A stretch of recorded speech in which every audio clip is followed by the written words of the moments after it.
네, 안녕하세요. 반갑습니다. 주식톡입니다. 그동안 다른 채널에서 영상을 중점적으로 올리면서 개인 채널 크게 신경 쓰지 못했던 게 사실인데요.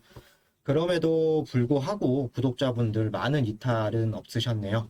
일단 그분들께 좀 감사의 말씀드리고요. 앞으로 영상을 좀 열심히 올려볼 예정이니까 본인과 성향이 맞다라고 하시는 분들은 많은 관심과 응원 부탁드리겠습니다. 채널명 그대로 주식에 대해서 제 생각들, 그리고 여러분들 의견들을 좀 편하게 이야기한다라고 생각해 주시면 좋을 것 같고요. 시작에 앞서서 구독과 좋아요 먼저 부탁드리겠습니다. 오늘 여러분들과 같이 이야기해 볼 종목은 두산중공업이 되겠고요. 종목 코드번호 034020이 되겠습니다. 제가 생각하는 두산중공업이 가지고 있는 유일한 단점이라고 말씀드리고 싶은 게 오래 걸릴 수밖에 없는 이런 사업들을 영위하고 있다라고 이렇게 좀 말씀을 드리고 싶은데요. 주주분들도 여유롭게 지켜보셔야 할 이런 종목이라고 많이들 생각을 하실 겁니다. 지난 며칠 동안은 그래도 이렇게 12,000원 구간에서 좀 단기적인 지지가 나와주면서 반등하는 모습을 보여주면서 13,000원까지도 회복하는 모습을 보여주기도 했는데요. 금일은 이렇게 12,600원 3% 가까이 하락을 하면서 다시 13,000원을 깨고 내려온 모습입니다. 뭐 잘 가려고 하다가 오늘 또 빠졌네 이렇게 좀 생각하시는 분들도 충분히 계실 텐데 뭐 이렇게 매일 이렇게 올라가는 거 내려가는 거 확인하시면 뭐 주식을 길게 하시긴 어려우실 겁니다. 잘 아시다시피 뭐 개인 투자자분들 보통은 하루하루 주식에 대한 움직임에 상당히 연연하는 분들을 많이 봐왔는데요. 본인이 뭐 단타로 들어오신 종목이 아니다라고 한다면 이렇게 작은 움직임에 일희일비 하실 필요는 없을 것 같다라는 게 저희 주식관입니다. 물론 급락이 이렇게 크게 나오거나 이렇게 음봉이 강하게 연출되는 상황에서는 아무래도 사람인지라 멘탈적인 부분에서도 영향을 안 받을 수는 없겠지만 특히나 이 종목 같은 경우는 더더욱 그렇게 일희일비 하시면서 바라보시면 안 되는 종목으로 좀 생각을 하시면 될 것 같습니다. 뭐 좀 서론이 좀 길었는데요. 두산중공업 최근 흐름들 한번 잡아보도록 할 건데요. 최근 두산중공업 이렇게 14,500원 고점을 기록한 이후에 꾸준히 힘을 내지 못하는 상황이 지금 연출이 되고 있습니다. 뭐 여기서 가지고 계시든 아니면 이 밑에 이런 구간에서 매수를 하고 보유를 하고 계시던 다시 올라와 줄 거야 이 종목은 이렇게 좀 공통적으로 생각을 가지고 계실 텐데요. 아무래도 5월 3일부터 재개가 되었던 공매도에 대한 이런 이야기를 안 할 수는 없겠죠. 여기 보시면은 공매도 일별 두산중공업 공매도 이제 현황인데요. 유한타증권을 사용하시는 분들은 번호로 3609 공매도 일자별로 나오네요.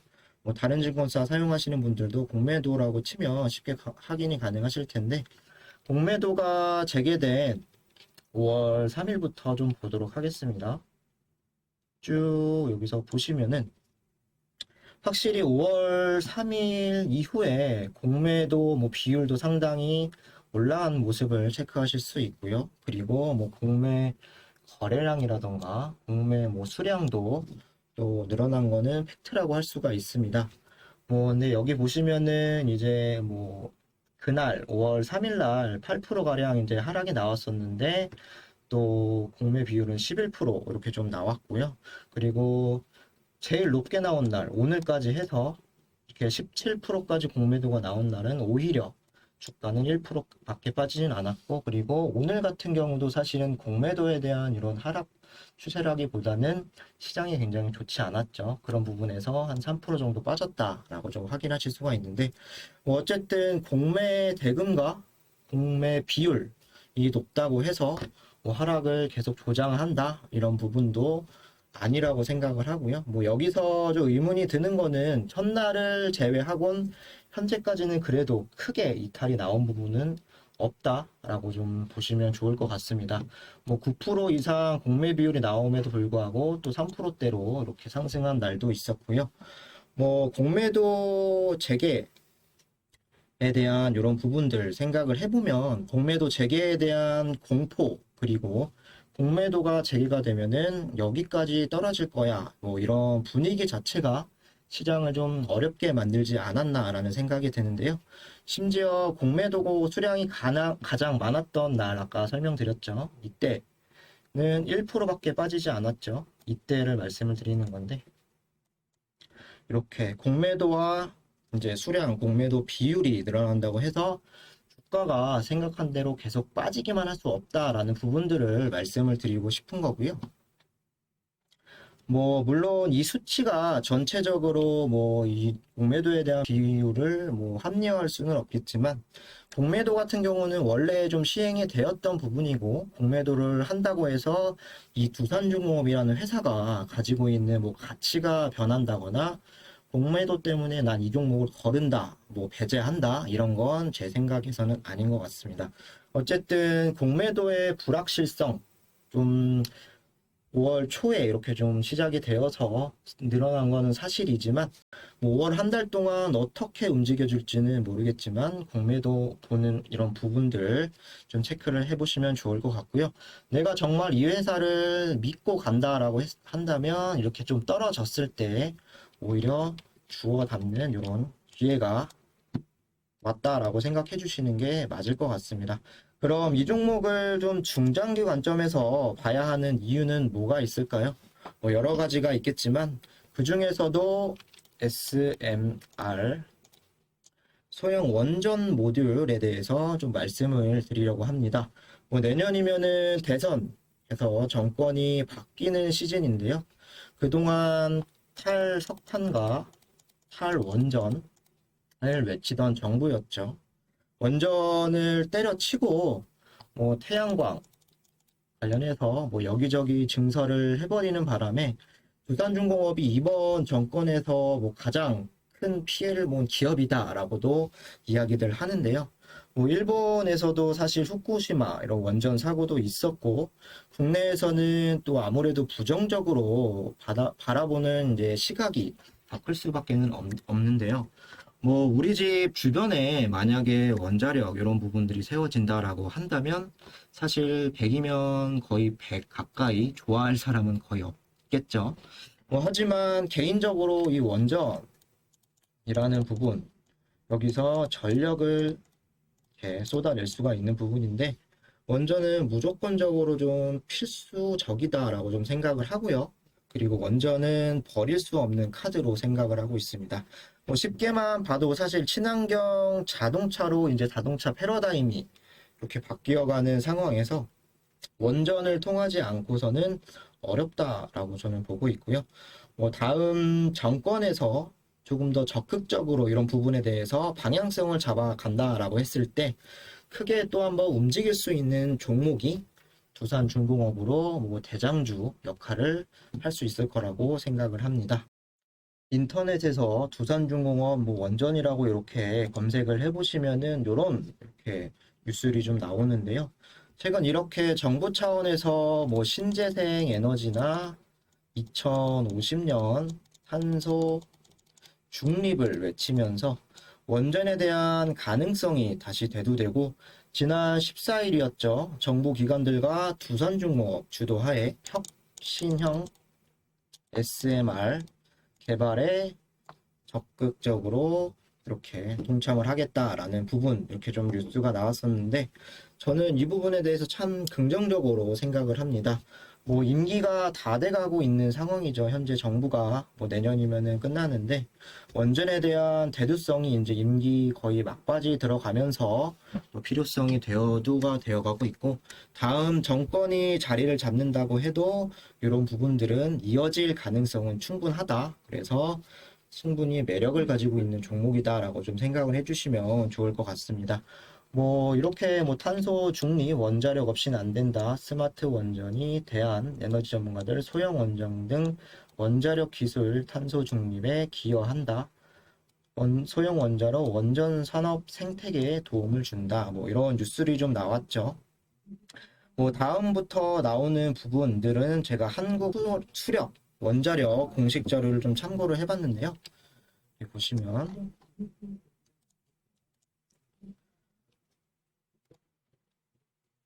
모두 이제 두 가지 쪽으로 생각을 해주시면 될 것 같습니다. 안정성 그리고 유연성에 대해서 두 가지로 좀 나와 있는데요. 제가 여기서 이렇게 갖고 왔습니다. 노후 화력 발전 대체를 통한 탈탄소화의 기여라고 좀 나와 있고요. 뭐 이제 SMR 같은 경우는 소형으로 해서 모듈 형태로 제작이 되죠. 그러면서 뭐 건설 기간이라던가 건설 비용이 단축이 되고 절감이 된다라는 부분들, 그리고 내륙으로도 수송이 가능하다는 점이 이점으로 꼽히고 있죠. 그래서 지리적으로도 상당히 의존도가 유연하다. 지리적 그런 부분을 이제 받지 않는다라고 보시면 될 것 같고, 뭐 안정성 같은 부분에서도 원자로를 구성하는 주요 기기들이 있는데 그런 기기들을 각각 연결 배관을 제거할 수 있다라고 합니다. 그래서 뭐 여러 가지 문제가 전이되는 그런 부분들을 축소할 수 있다라고 하고요. 그리고 여기 보시면은 피동 안정 기술이라고 나와 있는데 완전 피동 기술이라고 해서 사고 시에 자연 대유를 이용한 잔열 장치 설계 및 인력의 이런 부분의 사고 시에 개입을 최소화할 수 있다라는 부분이고, 방사능이 만약에 방출이 되었을 시에는 방출을 최소화시키고 그 주변에 있는 주민들도 이제 대피할 필요가 없을 정도의 그런 부분들에서 완전 피동 이런 부분에서 안정성이 확보가 되어 있는 부분이다. 그리고 유연성, 원전 산업에 대한 생태계 재구축, 그리고 전력 생산 이외에 여러 가지 산업에 접목을 할 수 있다. 수소 생산과 담수화 등 이런 부분에서 생각을 할 수 있고요. 신재생 발전에 대해 연계를 가능하다라는 부분들 이따가 좀 말씀을 드릴 건데, 다음 또 보시면은 이렇게 전기뿐만 아니라 신재생 에너지와 함께 2050년 탄소 중립 달성, 전기뿐만 아니라 전력도 가져가고 이제 증기, 수소를 활용할 수 있다라고 하죠. 또 수소 관련해서는 이제 두산중공업 자회사 두산퓨어셀이 있는데 수소차뿐만 아니라 이런 수소를 활용한 이런 전력들을 가져올 수 있다라는 부분들, 그리고 증기로 통한 뭐 지역 난방 같은 부분들, 그리고 담수 활용해서 뭐 해수화 설비도 나와 있는 부분인데요. 두산중공업이 또 해수 담수화 기술력도 보유를 하고 있죠. 그래서 올해 초 같은 경우는 이제 사우디아라비아 뭐한 8천억 규모 수주도 좀 있었는데요. 역시 두산중공업이 이제 기존 사업들과 뭐 자회사들을 통해서 충분히 SMR 혁신형 이 부분에서 부각이 될 수 있는 부분들은 이렇게 확인하실 수가 있다라고 좀 말씀을 드리고 싶습니다. 뭐 특히 SMR 같은 경우는 두산중공업이 뭐 소형이라던가 대형이라던가 그리고 혜택하는 부분에 대해서 이런 관련 기술들을 모두 보유를 하고 있고요. 꾸준하게 적자를 계속 보고 있는 상태에서도 미국이죠. 유스케일이라는 이제 SMR 회사 만드는 회사를 이제 2019년도에 400억이 넘는 이런 금액을 투자를 하고 있었습니다. 그래서 이런 부분들을 좀 기다렸다라고도 볼 수가 있겠는데, 국내에서는 이제 좀 탈원전 이런 부분에 있어서 힘을 많이 못 받은 부분도 있죠. 그래서 유스케일 같은 경우는 기존에 66MW 뭐 전력량을이라고 생각을 해주시면 되는데, 이거를 기존에 12개를 연결을 할 수 있었다고 합니다. 근데 여기서 77 MW를 12개를 연결 가능하다라고 하죠. 그래서 상향 최대로 해서 924 에너지를 낼 수 있다라고 합니다. 향후 미국이나 또 세계 원전 시장에서 또 1조 5천억 규모의 이런 핵심 기자재를 두산중공업이 공급을 할 수 있다라는 부분들 좀 체크해 주시면 좋을 것 같고요. 국내 혁신형 SMR 개발뿐만 아니라 이미 미국에서도 유스케일 쪽에서도 엮여 있다라고 봐주시면 될 것 같습니다. 다만 국내에서 혁신형 SMR을 개발하고 좀 증설하기 위해서는 민간의 도움도 참여도 필수적이고요. 향후 3년이 걸릴지 5년이 걸릴지는 아무도 모르겠죠. 이런 시간적인 부분에서는 걸린다라고 보시면 될 것 같고요. 뭐 여러 주요 기관들의 협력도 필수적일 거고 어려움들도 사실은 존재하기는 합니다. 뭐 현재는 또 기대감이 그때 이슈로 한번 해서 붙어 있는 모습이긴 하지만 조금 더 이런 부분에서 진척되는 내용들을 기다려볼 필요는 있을 것 같고요. 그때 포럼 이후에 뭐 크게 또 이야기 나온 거는 아직까지는 없죠. 그래서 이 종목 같은 경우는 조금 더 좋은 자리에서 해볼 만하다라고 조심스럽게 말씀을 드리고 싶습니다. 뭐 기술적으로 두산중공업 좀 장기적으로 보신다라고 한다면 목표가를 어디까지 잡고 계신지는 모르겠지만 뭐 무작정 좋다라고 해서 내 매수가까지는 올라올 거야 이렇게 생각하시는 것도 금물이라고 생각을 하고요. 그리고 주식 가격을 사실 예측하는 것도 무의미한 일이라고 생각을 하는데 장기적으로 고가 또 17,700원까지 올라갈 수도 있는 부분이고 그리고 만원까지 떨어졌다가 또 이렇게 회복하는 이런 모습을 보여줄 수도 있습니다. 본인 그릇에 따라서 수익률은 챙겨 가시는 거고 손절도 멘탈 관리에 따라서 달라질 수 있는 부분인데 일단 현재 구간에서는 지지를 해줘야 하는 구간들을 먼저 알고 넘어가시는 게 좋을 것 같습니다. 제가 여기 표시를 해두었는데요. 뭐 14,000원, 12,800원, 11,800원, 그리고 11,100원대 이렇게 좀 표시를 해두었는데 만약에 윗구간 이탈이 나오면 아래 구간까지 또 이슈나 상승할 수 있는 모멘텀이 부족하다라고 한다면 지지 테스트가 나올 수 있다라고 쉽게를 이해해 주시면 좋을 것 같고요. 저는 아직 현재 자리에서는 섣불리 대응할 자리는 아니다라고 좀 생각을 하고 기술적인 분석 같은 경우는 참고 자료로만 조금 활용을 해주셨으면 좋을 것 같습니다. 오늘은 두산중업에 대한 뭐 공매도 관한 내용과 SMR 관련해서 말씀을 좀 드렸었는데 정보가 좀 유익하셨다라고 하시는 분들은 구독과 좋아요 한 번씩 부탁드리고 내일도 다시 두산중업도 다른 내용으로 찾아뵙도록 하겠습니다. 오늘 굉장히 힘든 장 수고 많으셨고요. 영상 시청하시느라 고생 많으셨습니다. 감사합니다.